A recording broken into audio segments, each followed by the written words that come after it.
दोस्तों नमस्कार, आप सभी का हमारे यूट्यूब चैनल पर स्वागत है। यदि आप लोग क्लास 12 फीस के स्टूडेंट हैं और 2025 में एग्जाम देने वाले हैं और आप लोगों ने अभी तक ज़्यादा कुछ पढ़ नहीं रखा है, तो आप लोग वीडियो पर बहुत सही वीडियो पर आ गए हो, क्योंकि यहाँ पर हम आपको क्लास 12 फीस के कुछ मोस्ट इंपॉर्टेंट क्वेश्चन आज के इस वीडियो में कराने वाले हैं।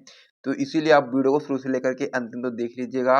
और साथ ही में इस प्रकार से अगर आपको पीडीएफ वगैरह चाहिए तो मात्र 50 रुपीज़ में आप प्राप्त कर सकते हो। बहुत ही मिनिमम प्राइस रखा गया है फिलहाल के लिए, तो इसको भी ज्वाइन करना होगा।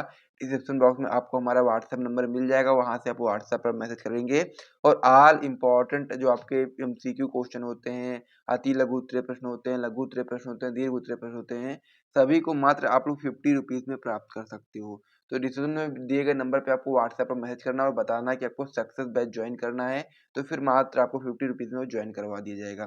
तो चलिए अब हम लोग अपने वीडियो के ऊपर बात कर लेते हैं। तो आज की इस वीडियो में हम लोग क्लास 12 फीस की पूरी किताब में से कुछ मोस्ट इंपॉर्टेंट क्वेश्चन करने वाले हैं, जो कि आपके बोर्ड परीक्षा में 2 नंबर, 3 नंबर या फिर 1 नंबर में क्वेश्चन बोर्ड परीक्षा में आपके डायरेक्ट आते हैं। उन प्रश्नों के ऊपर हम लोग आज बात करने वाले हैं। तो आज का जो हमारा इसमें पहला प्रश्न रहने वाला है, आपका रहने वाला है कूलाम का वैद्युत बल संबंधी नियम। अब मुझे उम्मीद है कि अगर आप लोग 12th के स्टूडेंट हैं, तो आपको अगर फिजिक्स आप लोगों ने लिया है, तो फिजिक्स में आपको पता होगा कि ये वाला नियम क्या होता है, क्योंकि ये पहले चैप्टर का पहला टॉपिक होता है, काफ़ी इंपॉर्टेंट होता है और इसका मुझे उम्मीद है कि सभी लोग को पता होगा। तो जितने भी लोग को पता है, सभी लोग वीडियो को लाइक कर दो, साथ ही में कमेंट करके बता दीजिए कि इसका आंसर किसको-किसको पता है। इसका आंसर मैं बता भी आपको दूँगा, लेकिन आपको ये चीज़ याद होनी चाहिए, क्योंकि बहुत ही इंपॉर्टेंट क्वेश्चन आपका ये होता है, कूलाम का वैद्युत बल संबंधी नियम। तो कैसे लिखोगे आइए समझ लेते हैं। सबसे पहले मैं इसका आपको परिभाषा बता देता हूँ, फिर मैं आपको थोड़ा-सा समझा भी दूँगा। तो इसमें आप बताएँगे कूलाम के नियम अनुसार, यानी कि किसी भी चीज़ का अगर आपको नियम लिखना है, तो सबसे पहले जिस भी चीज़ का आप लोग नियम लिख रहे हो, तो सबसे पहले आपको उसका हेडिंग इस प्रकार से लगाना है, कूलाम के नियम अनुसार या फिर फ्लेमिंग के नियम अनुसार। इस प्रकार से जितने भी नियम आपके बोर्ड परीक्षा में आएँगे, उन सभी का नियम लिखने से पहले आप लोग इस प्रकार से हेडिंग बना सकते हो, जिससे क्या होगा कि और अच्छा लगेगा लिखने में। तो सबसे पहले आप लोग लिखेंगे कूलाम के नियम के अनुसार 2 स्थिर बिंदु आवेशों के मध्य कार्यरत बल, यानी कि जो आपका 2 स्थिर बिंदु आवेश है, कौन-कौन सा है? Q1 और Q2 क्या है आपका? स्थिर बिंदु आवेश है। अब इन दोनों आवेशों के बीच में जो कार्यरत बल होता है, किस प्रकार से होता है, ये समझते हैं। इसमें आप बताएँगे कि आवेशों Q1 आवेश Q1 क्या है? स्थिर बिंदु आवेश है और आवेश Q2 क्या है? ये भी आपका स्थिर बिंदु आवेश है। तो इन दोनों का हम लोग गुणनफल कर दें, तो इसका क्या होगा? अनुक्रमानुपाती होगा, ठीक है? यानी कहने का मतलब ये है कि जो आपका 2 स्थिर बिंदु आवेश हैं, यानी कि Q1, Q2 इनके बीच का जो बल है, वो कितना है? F है। F लग रहा है ना? तो क्या होगा? F जो आपका होगा, वो आपका दोनों आवेशों यानी कि Q1 व Q2 के गुणनफल के इस प्रकार से अनुक्रमानुपाती होगा तथा इसके बीच की दूरी कितनी है? तो आपका जानते हैं आप लोग Q1 से Q2 के बीच की दूरी कितनी है? R है। तो इसका क्या होगा कि जो आपका इसमें जो वैद्युत बल लग रहा है F क्या होगा? इसके मध्य की जो दूरी R है, R के वर्ग के व्युत्क्रमानुपाती होगा। इस प्रकार से आपको ये समझना है। यानी कि 2 यहाँ पर बिंदु आवेश दिए गए हैं। पहला आपका है Q1, दूसरा आपका है Q2 और इन दोनों आवेशों के बीच की दूरी आपकी R है और आपको यहाँ पर बताना है कूलाम का नियम। तो आप लोग बताएँगे कि कूलाम के नियम के अनुसार 2 स्थिर बिंदु आवेशों के मध्य कार्यरत बल आवेशों Q1 व Q2 के गुणनफल के अनुक्रमानुपाती तथा उनके मध्य जो आपका दूरी है R है ना, तो R का हम लोग क्या कर देंगे? वर्ग कर देंगे। वर्ग के व्युत्क्रमानुपाती होता है। इस प्रकार से आप बताएँगे क्या है? F अनुक्रमानुपाती Q1, Q2 जैसे कि मैंने आपको बताया था पहली वाली लाइन में कि आवेशों Q1 व Q2 के गुणनफल के अनुक्रमानुपाती होता है। यानी कि Q into Q1 Q into Q2 इस प्रकार से आपका ये हो गया अनुक्रमानुपाती किसके? F के। इस प्रकार से आपका ये हो जाएगा। इसको हम लोग पहला समीकरण बना लेंगे और दूसरा आपका इसमें था उसके मध्य जो दूरी है कितनी है? R है। तो R क्या होगा? R के वर्ग का व्युत्क्रमानुपाती होगा। तो F बराबर क्या हो जाएगा आपका?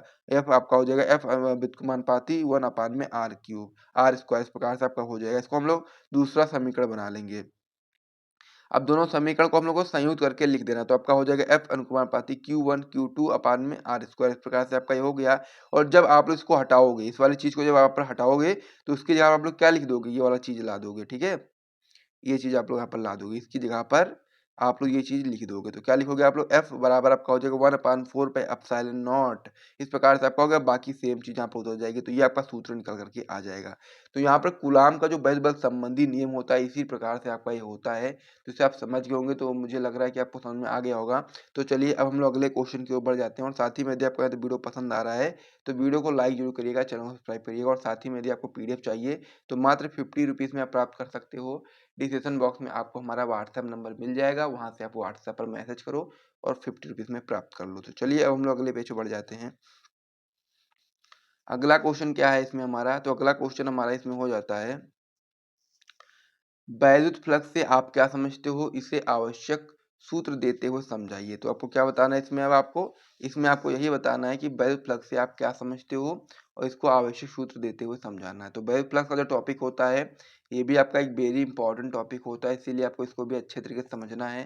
तो क्या है वैद्युत फ्लक्स, आइए समझते हैं। इसमें आप बताएंगे किसी वैद्युत क्षेत्र में किसी पृष्ठ से गुजरने वाली वैद्युत बल रेखाओं की जो संख्या होगी उसको हम लोग क्या बोलेंगे, उस पृष्ठ से बद्ध वैद्युत फ्लक्स बोलेंगे। मान लीजिए कोई आपका ये पृष्ठ है, ठीक है, तो किसी वैद्युत क्षेत्र में रखा है, तो वैद्युत क्षेत्र में जब रखा है तो किसी पृष्ठ से जो गुजरने वाली जो वैद्युत बल रेखाएं होंगी इस प्रकार से जो बनी हुई हैं, इनकी संख्या को हम लोग क्या बोलते हैं, उस पृष्ठ से बद्ध वैद्युत फ्लक्स बोलते हैं। अब यहाँ पर क्या लिया गया, यहाँ पर पूरा एक पृष्ठ लिया गया है, लेकिन आपको यहाँ पर क्या करना है, छोटे से पृष्ठ पर निकालना है।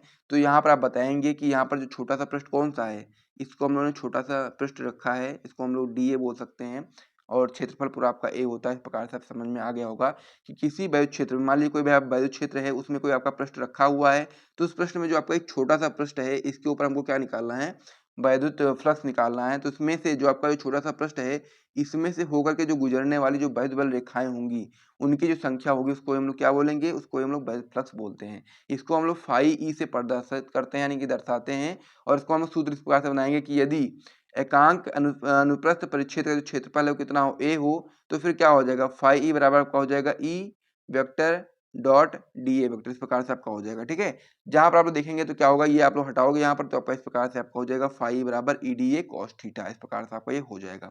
तो इस प्रकार से वैद्युत जो फ्लक्स है उसको मैंने सूत्र आपको बता दिया, इस प्रकार से सूत्र आपका ये होता है, इसको भी याद कर लीजिएगा। जो आपका डी ए होता है, ये छोटा जो क्षेत्रफल लेते हैं तो उसको हम लोग डी ए नाम देते हैं, ठीक है। और जो बड़ा क्षेत्रफल होता है उसको हम लोग ए बोल सकते हैं, लेकिन यहाँ पर हमने छोटा सा क्षेत्रफल लिया है तो उसको हम लोग डी ए नाम दे सकते हैं। तो इस प्रकार से वैद्युत फ्लक्स से आप क्या समझते हो इसे भी मैंने आपको बता दिया है, नोट कर लीजिए। फिर हम लोग अगले क्वेश्चन की ओर बढ़ जाते हैं। अगला प्रश्न आपका इसमें हो जाता है कि वैद्युत क्षेत्र रेखाएं से आप क्या समझते हैं, इनके गुण लिखिए। तो इसमें आप बताएंगे कि वैद्युत बल रेखाएं, उत्तर में क्या बताओगे आप लोग, सबसे पहले वैद्युत बल रेखाओं के बारे में बताना है, वैद्युत क्षेत्र रेखाओं बोलो या फिर वैद्युत बल रेखाएं बोलो, क्या बारे में आपको बताना है, और साथ ही में इनके गुण के बारे में भी आपको बताना है। तो उत्तर में आप बताएंगे कि वैद्युत बल रेखाएं वैद्युत क्षेत्र में खींचा गया वह काल्पनिक एवं निष्कोण वक्र है जो उस स्थान पर वैद्युत क्षेत्र का लगातार बोल सकते हो आप लोग, या फिर अविरल बोल सकते हो, इसका मतलब लगातार होता है, तो अविरल प्रदर्शन करती हैं। तो यहाँ पर आप क्या बताएंगे कि वैद्युत बल रेखाएं वैद्युत क्षेत्र में खींचा गया वह काल्पनिक एवं निष्कोण वक्र है जो उस स्थान पर वैद्युत क्षेत्र का अविरल यानी कि लगातार प्रदर्शन करती है। तो यहाँ पर आप समझ गए होंगे कि वैद्युत क्षेत्र रेखाएं क्या होती हैं। अब हम लोग गुण के बारे में समझ लेते हैं। तो गुण में क्या बताएंगे आप लोग, आप बताओगे इसमें गुण में कि वैद्युत बल रेखाएं धनावेश से निकलकर वक्र बनाती हुई ऋणावेश पर जाकर समाप्त होती हैं, यानी कि जो आपका वैद्युत बल रेखाएं होती हैं वो धनावेश से निकलती हैं और वक्र बनाते हुए ऋणावेश पर जाकर के समाप्त हो जाती हैं। दूसरा पॉइंट है इसमें आपका, दो वैद्युत बल रेखाएं कभी भी एक दूसरे को नहीं काटती, यानी कि जो आपका दो वैद्युत बल रेखाएं होती हैं वो कभी भी एक दूसरे को काटती नहीं है। तीसरा पॉइंट आपका इसमें होता है कि वैद्युत बल रेखाओं का पास पास होना प्रबल वैद्युत क्षेत्र तथा दूर दूर होना आपका दुर्बल वैद्युत क्षेत्र को प्रदर्शित करता है। यानी कहने का मतलब ये है कि वैद्युत बल रेखाएं जितना जितना मतलब कि जितना अधिक पास पास होंगी उतना ही प्रबल वैद्युत क्षेत्र होगा, और जितना ही अधिक दूर दूर होंगी उतना ही दुर्बल वैद्युत क्षेत्र होगा। तो इस प्रकार से वैद्युत क्षेत्र रेखाएं से आप क्या समझते हो, उनके गुण के बारे में मैंने आपको बता दिया है। तो इस वीडियो में हम लोगों ने इतने प्रश्न किए हैं। यदि आपको यहाँ से वीडियो पसंद आए तो वीडियो को लाइक जरूर करिएगा और सारे प्रश्न तैयार कर लीजिएगा। ये सभी आपके बोर्ड एग्जाम के लिए इंपॉर्टेंट प्रश्न हैं। तो सभी लोग वीडियो को लाइक कर दो, चैनल सब्सक्राइब कर दो। फिर हम लोग मिलते हैं नेक्स्ट वीडियो में, तब तक के लिए जय हिंद।